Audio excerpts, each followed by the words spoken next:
The galaxy was broken and weary, yet still burning with rage.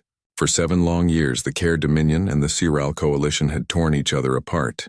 Their fleets had clashed across entire star systems, turning proud worlds into smoking husks and leaving fields of drifting wreckage where thriving colonies had once stood. In the empty silence of space, broken starships floated like corpses, their twisted frames a reminder of the war's cruelty. Millions had died and still neither side had found victory. It was a war of pride now, not survival. A war where no one remembered how it had started, but everyone knew it would not end without more blood. The call for peace came not from mercy, but exhaustion. The endless slaughter had drained armies, emptied treasuries, and filled graveyards until even the most stubborn generals admitted that something had to give. And so on the neutral station of Vera Prime, a summit was arranged. This station floated between the stars like a steel crown, its long halls polished and cold, its chambers vast enough to hold dozens of alien leaders. It was not the first attempt at peace, but perhaps it would be the last, for fleets already hung above the planet like wolves, ready to pounce the moment words failed. The great chamber filled with voices from every corner of known space. The Siral came wrapped in silver robes, their tall insectoid forms gleaming under the light, their antennae twitching with unease. The Care stormed in with the heavy steps of beasts, their scaled hides painted with war ink, their eyes narrow and cruel. Other species had been invited as mediators, but most came only to watch, whisper, and wait for the inevitable collapse. Trust was dead, suspicion ruled, and every diplomat carried their words like daggers. Then, the humans entered. The Terran Union was young in galactic terms, barely a century past its first interstellar voyage. Compared to the Care, whose empire stretched across 1,000 systems, or the Siral, who claimed to have fought wars before humanity had even left its cradle, they were newcomers. Yet their presence carried weight. The human diplomat walked slowly, an older man with hair gone white and face carved with years of struggle. He moved with calm dignity, his hands clasped behind his back, his eyes patient. While others spoke with venom or fire, his voice was steady, measured, like stone weathered by storms. But it was not the diplomat who stole the room, it was the figure behind him. Tall, broad-shouldered, clad in armor black as the void, the human bodyguard stood silent as shadow. His face was scarred, his eyes hard, his presence heavy. He did not speak, did not shift, did not even blink as the room turned to watch him. He was not decoration, not ceremony. He was a weapon given form, a reminder that where humans went, conflict followed, and that they had survived every war they faced. The Care warlord's laughter broke the silence. His teeth were sharp, his voice harsh. A pet warrior?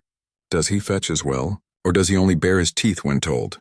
His words dripped with mockery, but there was unease beneath them, a faint tremor of something older than pride. Fear. The bodyguard said nothing. His expression did not change. His silence was louder than words, and it unsettled the chamber more than any threat could. The other species whispered among themselves, exchanging quick glances. Rumors of humanity had spread through the galaxy, tales of strange soldiers who did not break, who fought past the point where others surrendered, who seemed to thrive when all logic said they should have died. To some they were myths, to others warnings, and now, standing in the summit chamber, was proof made flesh. The diplomat took his place at the table, his hands folding neatly before him. His bodyguard remained at his back, unmoving, watchful, a silent promise that words were not the only tools humanity carried. The summit began, voices rising once more, arguments sharp as blades, but now every eye flickered back to the human shadow that stood behind the diplomat, and every heart carried the same uneasy thought. If war broke here, if peace failed as it had before, what would this human do? The summit began like a storm gathering strength, slow at first but filled with an energy that could not be contained.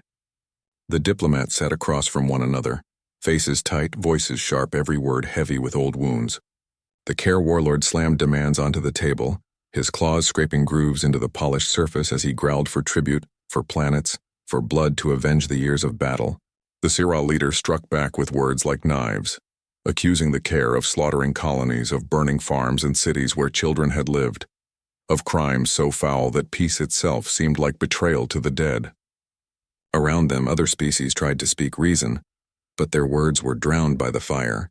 Every argument twisted tighter, Every demand stacked upon the last, and the air inside the chamber grew hot with tension. Beyond the walls, the station trembled faintly, not from anger but from the vast fleets waiting outside. Dozens of warships hung in the void, each with weapons charged, each crew ready to die at a single signal. No one in the chamber doubted what would happen if the summit failed. The first shot fired would unleash storms that could wipe out worlds. Captain Jace Ward stood silent behind his diplomat, his eyes never leaving the room. He watched not the words, but the hands, the eyes, the small movements that told more than speeches. He saw a Cyril guard brush too often against his hidden blade. He noticed a care delegate make a subtle signal with his claws toward the shadows near the door. And he heard something others did not. The faint hum beneath the floor, low and steady, like an engine that should not be there. Most would dismiss it as background noise, the workings of a massive station, but Jace's instincts flared. He had lived too long with war to ignore such things. His eyes swept the chamber once more, then drifted to the diplomat he guarded. Leaning down, his voice a whisper lost in the thunder of debate, he spoke words only the old man could hear. Docking Bay 3. A warship's waiting there. They plan to slaughter us all. The diplomat did not blink, did not startle. His gaze remained on the bickering leaders across the table, but his hand shifted slightly, acknowledging the warning. Then, in that same calm voice he had used since the summit began, he answered softly, "If that is their choice, then words are finished." "Jace, do what you must." The captain's eyes hardened. The permission was not given lightly. To end words was to invite violence, to let silence be filled by fire. Yet he had expected nothing less. The care had not come for peace, not truly. Their warlord's every word dripped with hunger, every gesture with pride. They had brought their fleet to the station not to protect, but to destroy. They had come not to negotiate, but to finish what they started, with one final strike that would erase the Siral leadership and silence every voice that opposed them. And so Jace stood straighter, his hand resting near his weapon, his eyes now burning with the cold readiness of a man who had fought too many battles and survived too many deaths. He felt the weight of the room tilt, the words of peace crumbling, the storm breaking. The warlord's laughter grew harsher, the Cyril's shouts sharper, and the entire summit teetered on the edge of blood. Jace did not move yet, but his body was coiled. Ready, the patience of a predator waiting for the right moment. For he knew the trap had already been sprung, and soon the chamber would drown in fire. The moment came like thunder after lightning, sudden but not unexpected. A crack that shattered the fragile balance of the summit. The Care warlord, his patience gone and his pride boiling over, rose from his seat with a roar and slammed his clawed hand down upon the table, the sound echoing like a hammer. His words cut through the shouts, deep and final. "Enough talking. Peace will never come. We end this, now!" The doors to the chamber exploded inward in a blaze of light and smoke, and the floor shook under the charge of Care shock troops pouring in. Armored giants of muscle and scale, weapons glowing with savage energy, their war cries filled the room, a chorus of fury meant to break the will of all who heard it. In that instant, the chamber became a battlefield. Cyril guards sprang into motion, their shields flaring to life with arcs of blue light, protecting their delegates as energy blasts cut through the air. The diplomats screamed and dove for cover, some crawling under the great table, others flattening against the walls, their voices lost in the chaos. Jace Ward did not hesitate. Even before the first shot was fired, his rifle was in his hands, heavy and ugly in design, yet reliable as a heartbeat. He pulled the trigger and the chamber thundered with its voice, a sound so raw and final that it drowned out even the Care roars. One soldier fell, his chest ripped open, then another, the precision of Jace's aim as cold as a machine. He moved like he had been born for this moment, every step sharp, every strike brutal, no motion wasted. "Protect the diplomat," he shouted, his voice carrying command and fire, not a plea but an order. And the Cyril guards, startled by his sudden authority, fell in line without question. Their shields locked together, their counterfire becoming disciplined, no longer panicked. For a heartbeat, for a fleeting breath, the storm of Care slowed, pressed back by a wall of steel and light led by one man who would not yield. Yet the reprieve was fragile. The chamber shook again, this time not from footsteps but from engines deep and powerful. Through the vast viewport behind the table, the stars shifted as a massive shadow drifted into view. A Care cruiser, black and bristling with weapons, loomed outside the station, its cannons glowing with the heat of imminent fire. Its size dwarfed the chamber, its power undeniable and its intent clear. The warlord's trap was complete. The chamber was not a place of words but a cage, the diplomats not guests but prey, and soon the entire station would burn in the fire of care guns. Jace's eyes flickered to the viewport, his jaw set, his mind already racing. He knew what it meant. The Care were not here to intimidate, they were here to end the war in one brutal stroke, to kill the leadership of the Siral and silence every other voice that might stand in their way. The Care warlord laughed, his voice loud even amid the fighting, cruel and certain of victory. But Jace Ward felt no fear. He had seen death too many times to bow to it now. His hands tightened on his rifle, his boots planted firm, his breath steady. The enemy might have filled the chamber, the cruiser might have its guns ready, the station might tremble on the edge of ruin, but he was still standing. And as long as he stood, humanity stood with him. The Care had made their move, unleashed their fury, revealed their trap, but they had not counted on the resolve of one human bodyguard who refused to break, and they would soon learn how costly that mistake would be. The chamber still shook with the echoes of gunfire and the screams of the wounded when Jace Ward made his choice. The Care troops were pressing hard, their weapons tearing holes into the walls, their numbers overwhelming. Yet his eyes were not fixed on them, but on the greater threat he had uncovered. The faint hum he had noticed before now roared in his mind like a warning bell. He knew without doubt that a Care warship had slipped into Docking Bay 3, smuggling in a weapon meant to tear the heart from the station.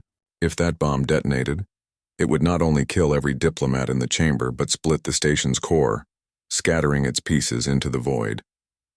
The warlord's laughter filled the air, savage and sure of victory, and it was clear he had never wanted negotiation at all, only a chance to crush his enemies in one devastating strike. Jace bent close to his diplomat, who crouched behind the shattered remains of a table, and his voice was steady though fire lit the room around them.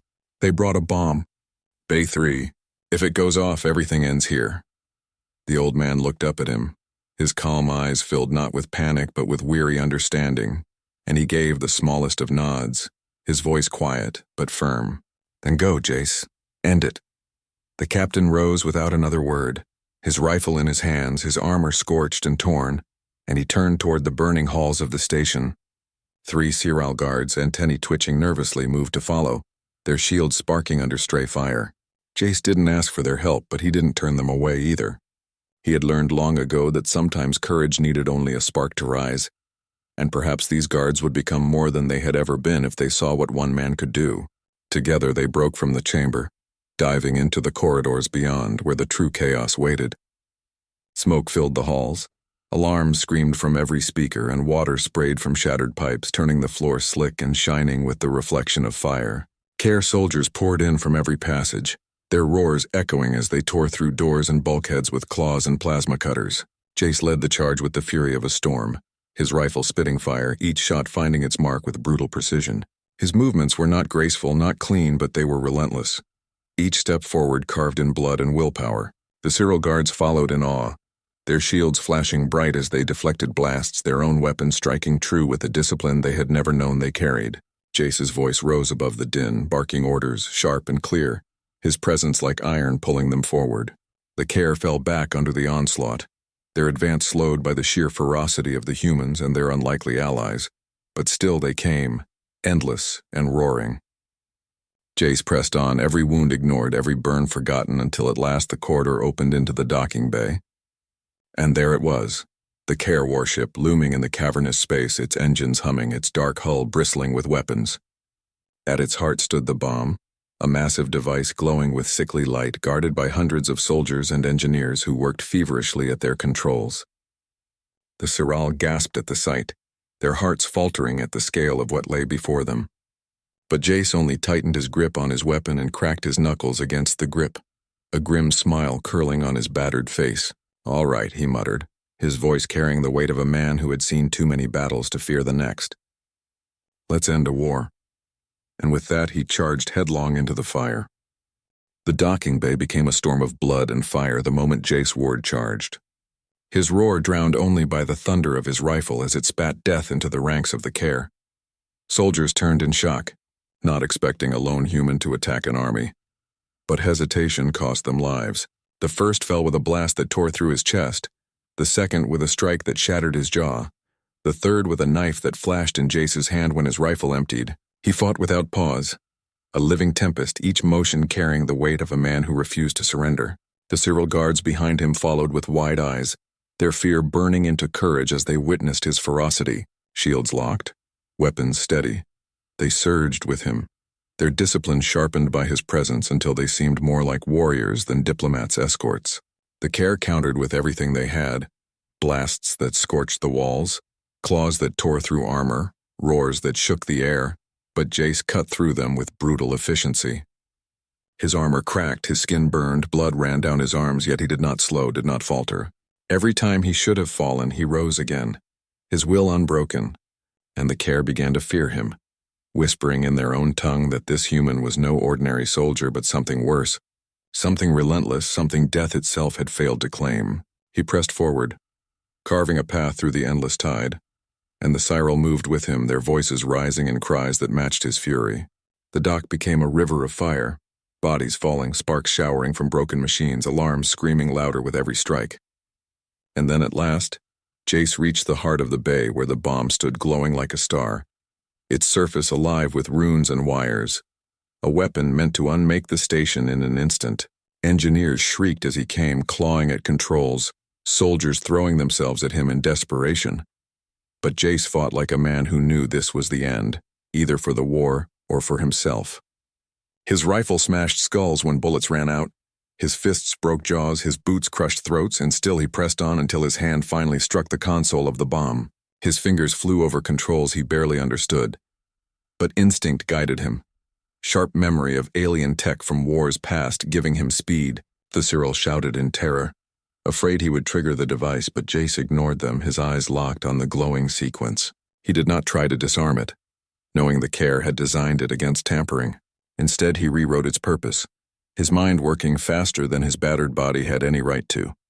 Seconds ticked like hours, the chamber shaking as Care troops closed in from all sides, the Cyril guards fighting desperately to hold the line.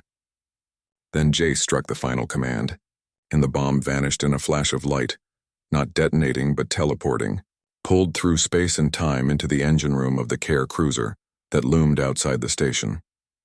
There was no time for cheers, no breath for triumph, for the viewport blazed white as the cruiser erupted in a fireball so vast it lit the void like a newborn sun.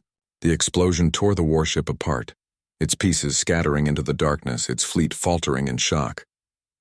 The station shuddered but held, the Care soldiers in the dock staring in horror as their flagship died. In that moment, the tide of war turned.